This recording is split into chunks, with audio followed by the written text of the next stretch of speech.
Hello दोस्तों, कैसे हैं आप सब। आज मैं आपके लिए एक बेहतरीन सस्पेंस और थ्रिलर मूवी को एक्सप्लेन करने वाला हूँ। ये मूवी अभी एक दो दिन पहले ही रिलीज हुआ है, तो चलिए शुरू करते हैं। मूवी सिंपलर प्रेजेंट करता है फिर आई एक हसीन दिलरुबा। तो मूवी की शुरुआत में हम रानी नाम के एक लड़की को देखते हैं जो कि भारी बारिश में दौड़ते हुए पुलिस स्टेशन आती है और पुलिस वालों को बताती है कि उसका पति उसे मारना चाहता है, तो आप लोग उसे अरेस्ट कर लीजिए जिससे कि उसकी जान बच जाए। इसके बाद सीन शिफ्ट होता है 2 महीना पहले, जहां हम देखते हैं कि न्यूज में दिखाया जा रहा है कि जमुना नदी में खूनी मगरमच्छ घूम रहे हैं। फिर थोड़ी देर बाद हम अभिमन्यु नाम के एक व्यक्ति को देखते हैं जो कि एक कंपाउंडर का काम करता है और अपने मरीज को दवाई देने के लिए आया था। यहाँ हमें पता चलता है कि रानी भी इसी घर में रहती है और जब से अभिमन्यु ने रानी को देखा है तब से वह उसे पसंद करने लगा है और किसी न किसी बहाने रानी को देखने का मौका ढूंढता रहता है। बट रानी अक्सर अपने ब्यूटी पार्लर के काम में व्यस्त रहती है और अभिमन्यु पर ध्यान नहीं देती।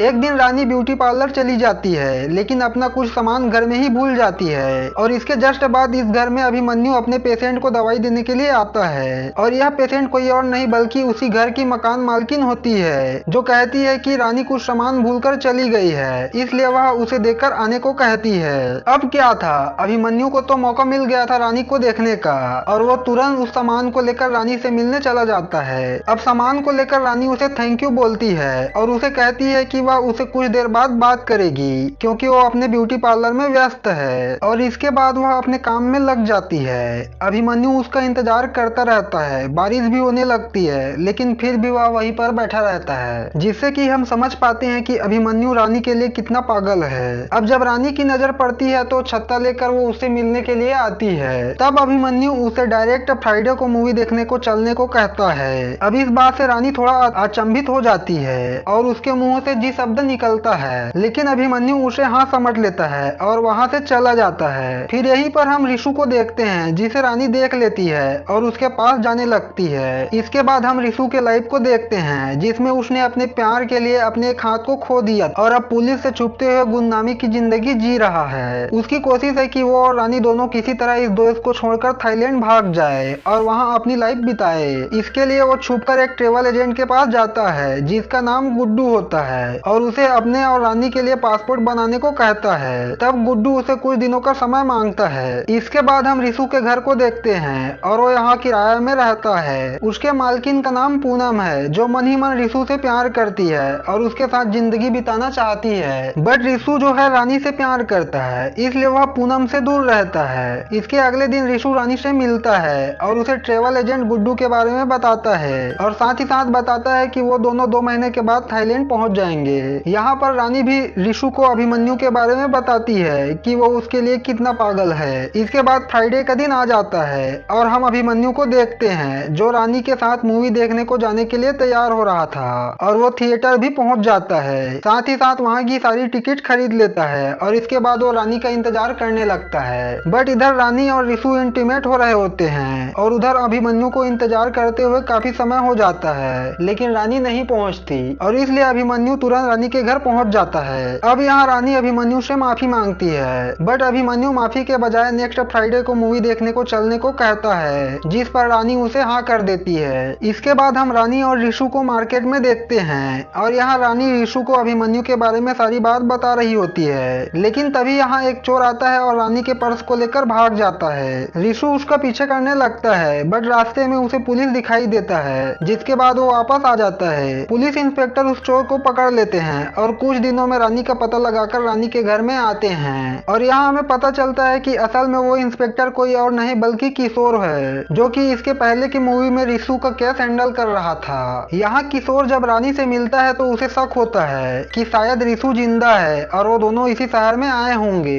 इसके बाद हम देखते हैं कि रानी मूवी देखने के लिए जाती है और यहाँ पर रिशु भी आया होता है और साथ ही साथ इंस्पेक्टर किशोर भी, जो कि रानी का पीछा कर रहा था क्योंकि उसे रानी पर शक था। अब यहाँ रिशु इंस्पेक्टर किशोर को देख लेता है और वहाँ से भाग जाता है। उसे समझ आ गया था कि कहीं न कहीं इंस्पेक्टर किशोर रानी का पीछा कर रहा है। इसके बाद रिशु रानी से मिलता है और बताता है कि पुलिस को उन पर शक हो गया है, इसलिए वह उनका पीछा कर रहा है और हो सकता है कि वह तुमसे पूछताछ करने के लिए थाना बुलाए। जैसा कि रिशु ने कहा था, ठीक अगले दिन पुलिस इंस्पेक्टर किशोर रानी को थाने में बुलाता है और पूछताछ करने लगता है। साथ ही उसने उसकी कॉल हिस्ट्री भी निकलवा ली थी। किशोर रानी से पूछता है कि तुमने एक लड़के से बहुत देर तक बात की है, आखिर वो लड़का कौन है? तब रानी इसके जवाब में कहती है कि वह उसका दोस्त है। और तभी यहाँ पर एंट्री होती है एक और नए पुलिस ऑफिसर जिसका नाम मृत्युंजय होता है और वो बताता है कि अब से इस केस को वह संभालने वाला है। और यहाँ हमें पता चलता है कि असल में मृत्युंजय नील का चाचा है और रिशु को उसके बारे में पता है, इसलिए उसने पर्सनल इस केस को अपने अंदर ले लिया। इसके बाद मृत्युंजय रानी से उस लड़के के बारे में पूछता है और बताता है कि वह लड़का अक्सर एक ट्रेवल एजेंट के पास जाया करता है। रानी कहती है कि उसे इसके बारे में कुछ भी नहीं पता।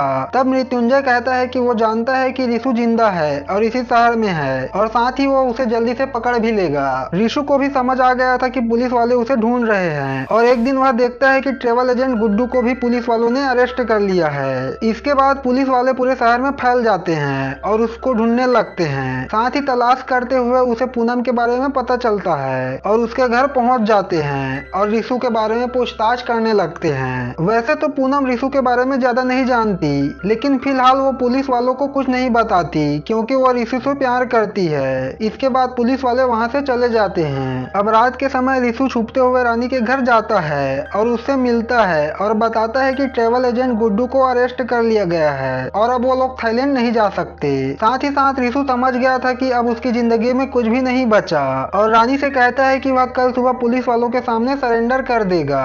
तभी नीचे से अभिमन्यु की आवाज आती है जो कि रानी से मिलने के लिए आया था। इसके बाद रानी को एक आइडिया आता है और वो रिशु से कहता है कि अगर उनका प्लान काम कर गया तो पुलिस वाले उन्हें कभी नहीं ढूंढ पाएंगे और वो बड़े आराम से इस देश को छोड़कर चले जाएंगे। अब अगले फ्राइडे रानी और अभिमन्यु मूवी देखने जाते हैं और थिएटर के बाहर ही रानी अभिमन्यु को शादी के लिए प्रपोज कर देती है, जिससे कि अभिमन्यु तो पूरी तरह से हैरान हो जाता है और खुशी से हाँ कर देता है। बट यहाँ हमें पता चलता है कि असल में यह रानी का प्लान है जिससे कि वो पुलिस वालों को डिस्ट्रैक्ट कर सके।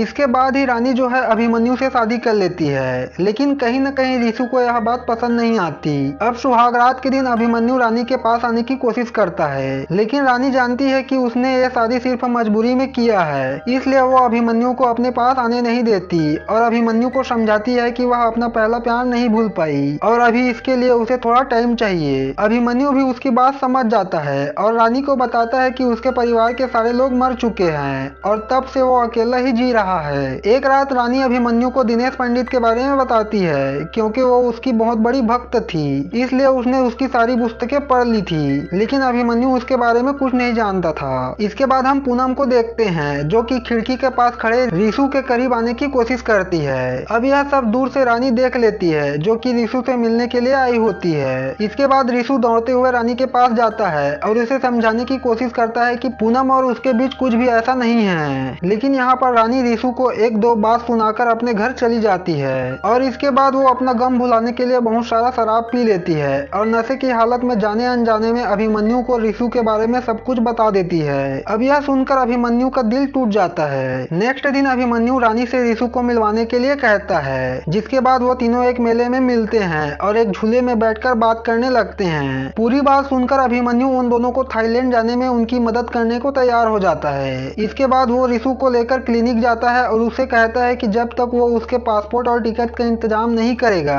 तब तक उसे यहीं रहना होगा ताकि वह पुलिस से बच सके।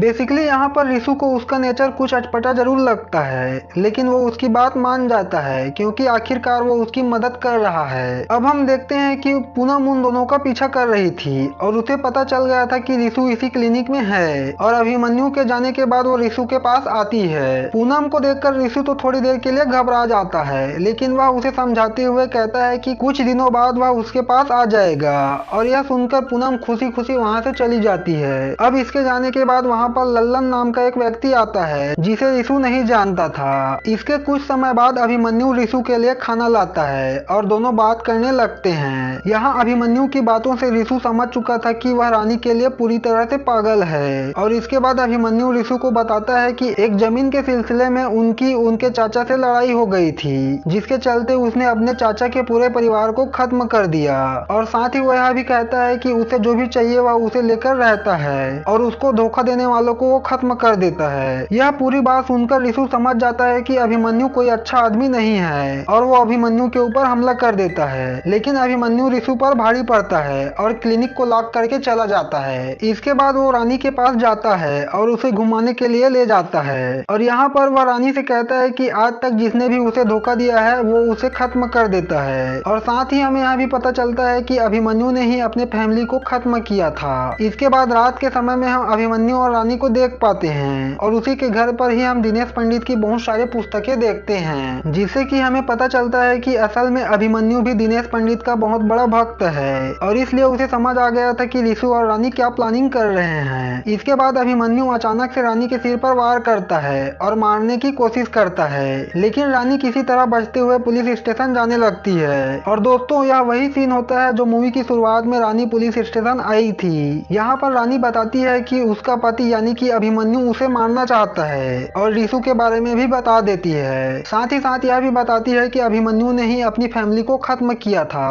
अब ये सब सुनने के बाद इंस्पेक्टर मृत्युंजय किशोर के पास कॉल करता है और उन दोनों को ढूंढने के लिए कहता है, लेकिन तभी इंस्पेक्टर किशोर के पास कॉल आता है कि यमुना नदी के तट पर 2 लाशें मिली है। उन्हें ऐसा लगता है कि ये लाशें अभिमन्यु और रिशु की है। वो लाशें बुरी तरह जल चुकी थी, इसलिए उसे पहचानने के लिए रानी को लेकर जाते हैं। उन लाशों को देखकर रानी समझ गई थी कि अभिमन्यु और रिशु की लाश नहीं है। अब मृत्युंजय को ऐसा लग रहा था कि यह सब रानी के कारण हुआ है, इसलिए वो लोग रानी को अरेस्ट कर लेते हैं और बुरी तरह से पिटाई करने के बाद पूछताछ करते हैं, लेकिन रानी कुछ भी नहीं बताती। तब मृत्युंजय न्यूज में फैला देता है कि रानी की बुरी तरह पिटाई हो रही है। अब ये न्यूज रिशु भी देख लेता है, जो कि उस क्लिनिक से किसी तरह निकल गया था और एक वीडियो बनाकर अपने प्यार को बचाने के लिए पुलिस के पास सरेंडर करने की बात करता है और रेलवे ब्रिज पर रात के 8 बजे वो सरेंडर कर देगा, लेकिन उसका एक शर्त है कि जब वो पुलिस को अपने आप को सौंपेगा तो रानी चलते हुए उसके पास आएगी। अब इसके बाद मृत्युंजय तय करता है जब रिशु रेलवे ब्रिज में आएगा तो पुलिस उसे चारों तरफ से घेर लेगी और पकड़ लेगी। अब रात के समय रिशु सरेंडर करने के लिए रेलवे ब्रिज में आता है और इंस्पेक्टर मृत्युंजय भी रानी को उससे मिलने के लिए छोड़ देता है, जिससे कि रानी रिशु से मिलती है। इसके बाद एक पुलिस वाला जो है वह आगे आता है और रिशु के तरफ बढ़ने लगता है। यहाँ हमें मालूम चलता है कि यह कोई और नहीं बल्कि अभिमन्यु था और वो रानी से कहता है कि उसने उसे धोखा दिया है और इसलिए अब उसे मरना होगा। इसके बाद ही अभिमन्यु रानी के ऊपर गन तान लेता है, लेकिन रिशु वहाँ पर आ जाता है और दोनों के बीच हाथापाई होने लगती है और किसी तरह वह गन रानी के हाथ में चला जाता है, लेकिन तभी रानी का पैर फिसल जाता है जिससे कि वो ब्रिज के नीचे लटक जाती है। अब यहाँ पर कुछ ऐसा होता है कि वो तीनों यमुना नदी में गिर जाते हैं, जिसके बाद पुलिस वाले यहाँ पर आते हैं और वे समझ चुके थे कि अब वो तीनों मारे जा चुके हैं, क्योंकि इस नदी में खूनी मगरमच्छ है जो कि उन्हें खत्म कर देगा।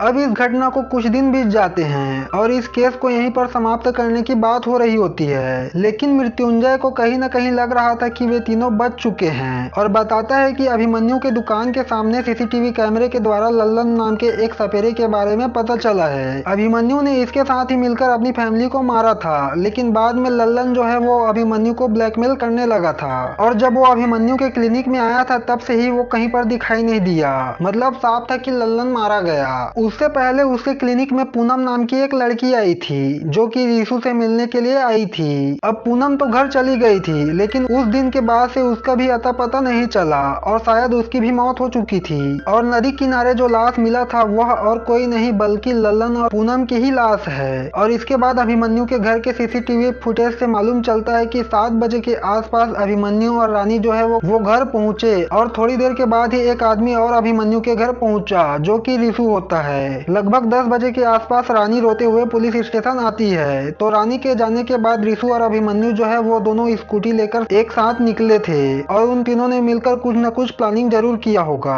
लेकिन फिर भी मृत्युंजय सोचता है कि अगर वो नदी में गिरे तो मगरमच्छ ने उन्हें खा लिया होगा और इसके बाद इस केस को बंद कर दिया जाता है। अब इसके कुछ महीनों बाद हम हिमाचल प्रदेश में रानी को देखते हैं जो कि अपना पुराना इंसिडेंट याद कर रही थी कि जब वह पानी से बाहर निकले तो रानी और अभिमन्यु तो बच गए बट रिशु को मगरमच्छ ने मार दिया और इसके बाद वो हिमाचल प्रदेश में शिफ्ट हो गए। और यहाँ पर अभिमन्यु का एक छोटा सा क्लिनिक है और रानी बच्चों को ट्यूशन पढ़ाती है। अब जब रानी बच्चों को पढ़ा रही थी तभी एक बच्चे की कॉपी में दिनेश पंडित की कुछ लाइन लिखी हुई मिलती है और ये लाइन कुछ इस प्रकार है कि जिस प्रकार वो रिशु से मिलने के लिए लिखा करती थी। दूसरी तरफ हम मृत्युंजय को देखते हैं जिसके पास दिनेश पंडित की मगरमच्छ का शिकंजा वाली पुस्तक कोई देता है और इस पुस्तक को पढ़ने के बाद उसे समझ आ जाता है कि उन तीनों ने किस प्रकार प्लानिंग किया था। जब रानी को अरेस्ट किया जाता है तब रिशु और अभिमन्यु अभिमन्यु ने प्लान बनाया था और पहली रात को ब्रिज के पास बहुत सारा मांस लेकर पहुंचते हैं। उसके बाद हर 2 किलोमीटर पर उन्होंने इस मांस को फेंका क्योंकि उन्हें पता था कि इससे मगरमच्छ को दूर किया जा सकता है। और तीसरी रात तक वो मगरमच्छ को इस तरह से 12 किलोमीटर तक दूर लेकर आ चुके थे, जिससे कि अब ब्रिज के पास कोई भी मगरमच्छ नहीं था। तो इस तरह से जब वो नदी में कूदते हैं तो बच जाते हैं। और जब मृत्युंजय लास्ट पेज को पढ़ता है तो उसमें 20 मार्च को तोता मैना लवर्स पॉइंट में आने को लिखा होता है। इधर अभिमन्यु के टिफिन में भी ऐसा ही लिखा हुआ पेपर मिलता है। जिसके बाद हम तोता मैना लवर्स पॉइंट को देखते हैं, जहाँ रानी बिल्कुल झरने के किनारे खड़ी होती है। रानी अभिमन्यु से कहती है कि शायद उसने रिशु की जान बचाने की कोशिश की, लेकिन उसे बचा नहीं पाया, इसलिए वह उसके नेचर को देखते हुए उसके साथ आगे की जिंदगी जीने को तैयार थी। बट अब उसे समझ आ गया था कि उस रात आखिर रिशु के साथ क्या हुआ था। तभी वहाँ पर मृत्युंजय अपने लोगों के साथ पहुँच जाता है और यहाँ में दिखाया जाता है कि असल में उस रात अभिमन्यु ने मौका देखकर जब मगरमच्छ आ रहा था तो रिशु का नकली हाथ निकाल दिया था और उसे उसी तरह धकेल दिया था, जिसके चलते रिशु की जान चली गई। और इसके साथ ही रानी झरने से कूदकर अपनी जान दे देती है और मृत्युंजय अभिमन्यु को अरेस्ट कर लेता है और उसे फ्लाइट से वापस लाने वाले होते हैं। तब अभिमन्यु मृत्युंजय से कहता है कि उन्हें पता है कि रानी की लाश नहीं मिलेगी। और इसके बाद हमें फिर से एक सीन दिखाया जाता है जब रिशु का हाथ निकल गया था। तब मगरमच्छ उसके पास उसे खाने के लिए आ रहा था, लेकिन रिशु ने उस नकली हाथ को मगरमच्छ के मुंह में फंसा दिया, जिस वजह से रिशु वहां से सही सलामत निकल गया।